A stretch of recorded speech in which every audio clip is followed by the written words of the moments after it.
시청자 여러분 안녕하십니까? 국내 최초의 의료건강 전문방송 메디컬TV가 준비한 정보플라자 7, 지금 시작합니다. 먼저 오늘의 이슈 만나보시죠. 잠을 설치게 만드는 열대야가 야간요의 원인 중 하나라고 합니다. 의사가 환자의 말을 듣는 시간이 평균 11초라는 연구 결과가 나왔습니다. 국내 연구진이 항생제 남용에 따른 만성질환과 장내 미생물 불균형 간 기전을 세계 최초로 제시했습니다. 수술 없이 췌장 종양을 제거하는 치료법이 개발됐습니다. 올여름 온열 질환자가 3,500명을 육박하고 사망자는 40명을 넘어섰습니다.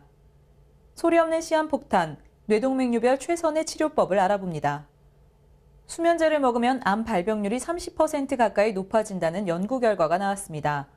낮의 더위가 한밤중으로 이어지는 열대야 때문에 겨우 잠이 들어도 이게 끝이 아닙니다. 이번에는 소변이 마려워 잠을 깹니다. 이런 분들 적지 않은데요. 바로 야간요 때문입니다. 박세미 기자가 취재했습니다. 열대야가 지속되면서 더운 날씨에 겨우 잠이 들어도 소변이 마려워 다시 잠을 깨는 사람들이 많습니다. 수면 중 한 번 이상 소변을 보기 위해 일어나는 경우를 야간요라고 합니다. 야간요는 불면증, 생활습관 등의 이유로 발생할 수 있습니다. 불면증으로 잠을 자지 못하면 소변을 억제하는 항이뇨 호르몬이 나오지 않기 때문에 밤중에 화장실에 가고 싶게 됩니다. 더위로 인한 갈증은 물을 많이 마시게 해 소변을 자주 보게 합니다. 시원한 맥주나 카페인 섭취도 이뇨작용을 촉진해 소변이 마렵게 합니다. 네, 자다가 한 번이라도 일어나서 소변을 보게 되는 경우, 한 번 이상의 경우를 야간요라고 정의하고 있습니다. 보통 이제 한국 사람에서는 나이가 10살을 증가하게 되면은 한 1.44배 정도로 야간요가 증가한다고 보고되고 있습니다. 열대야로 쉽게 잠이 들지 못하는 것도 야간요의 원인이 됩니다. 수면 중에는 뇌하 수체에서 소변이 마렵지 않게 하는 항이뇨 호르몬이 나오는데 열대야로 인해 잠에서 깨게 되면 이런 항이뇨 호르몬은 분비가 억제되면서 소변이 마렵게 되는 것입니다. 여기에 취침 전에 물을 마시면 소변량이 늘어나 밤중에도 소변이 마려운 야간요 증상이 나타납니다. 열대야로 잠을 못 자게 되면 낮에 졸림증이 발생해 일상생활에도 영향을 끼칠 수 있습니다. 이때 낮잠을 자게 되면 밤에 다시 잠이 안 오는 악순환이 반복될 수 있어 30분 이상 낮잠을 자지 않는 것이 도움이 됩니다. 또한 여름철에 자주 발생하는 비뇨기 질환이 야간요의 원인이 될 수 있습니다. 보건복지부에 따르면 남성의 경우 7월과 8월에 전립선 비대증 환자가 겨울철보다 많은 것으로 나타났습니다. 여성은 여름철 야간요의 원인 질환으로 방광염을 조심해야 합니다. 심평원에 따르면 지난해 8월에 방광염이 가장 많이 발병한 것으로 나타났는데 여름철 습하고 더운 날씨 때문에 세균이 쉽게 번식하기 때문입니다. 전문가들은 생활습관 개선과 더불어 야간요의 원인이 되는 질환을 먼저 치료해야 증상을 완화시킬 수 있다고 조언합니다. 메디컬TV 박세미입니다. 바쁘게 생활하다 보면 자칫 놓치기 쉬운 건강 의료 정보들을 전해드립니다. 틈새 소식 만나보시죠.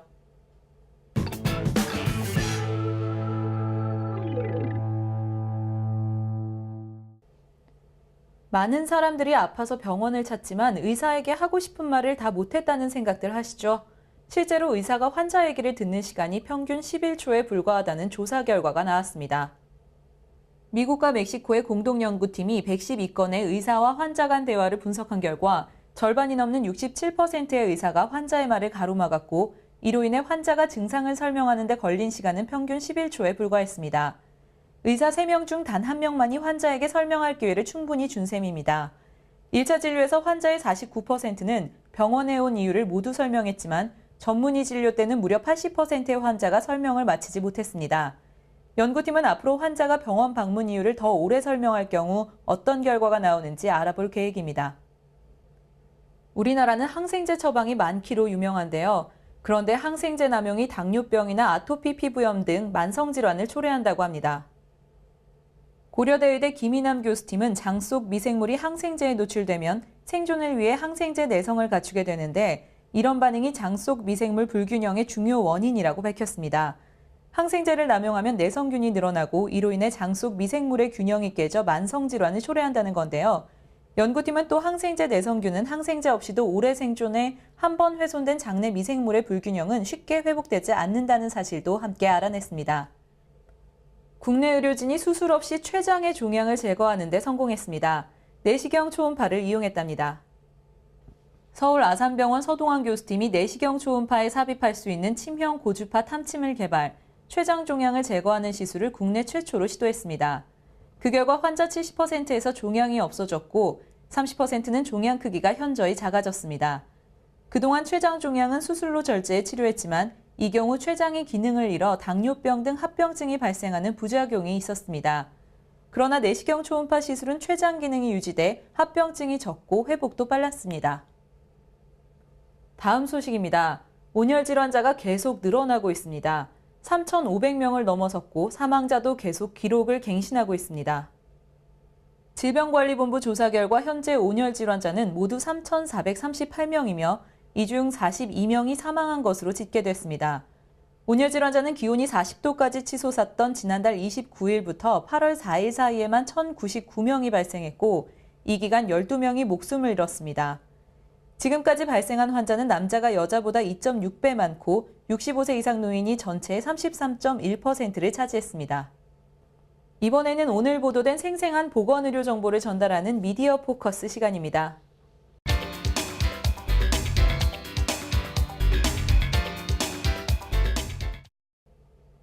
흔히들 뇌동맥류를 죽음에 이르는 문이라고들 합니다. 그만큼 위험하다는 뜻인데요. 이런 뇌동맥류를 어떻게 대처하고 치료해야 할까요? 건강보험심사평가원에 따르면 국내의 경우 한 해에 뇌동맥류 파열로 치료받는 환자가 약 5,000명에 이릅니다. 이 중 많게는 50%까지 사망하게 되는데요. 요즘은 의료기술이 발달해 MRI나 CT로 아무런 증상이 없는 뇌동맥류도 미리 발견해 치료할 수 있습니다. 그럼에도 불구하고 전문가들은 뇌혈관 치료는 민감하고 복잡한 뇌의 특성상 다양한 상황이 발생할 수 있다고 말합니다. 연합뉴스 김기런 기자가 강남 세브란스병원 신경외과 김용배 교수 인터뷰를 다뤘습니다. 최근 들어 일상적으로 수면제를 복용하는 사람들이 늘고 있습니다. 그런데 습관적인 수면제 복용, 조심해야 할 이유가 드러났습니다. 명지병원 가정의학과 김홍배 교수팀은 전 세계에서 진행된 수면제 복용과 암 발생 위험성 역학 연구 논문 6편을 분석한 결과 수면제를 복용하면 암 발생 위험이 30% 가까이 증가할 수 있다고 밝혔습니다. 암의 종류로는 식도암이 57%로 가장 높았으며 이어서 간암, 신장암, 췌장암, 폐암, 전립선암, 위암 순이었습니다.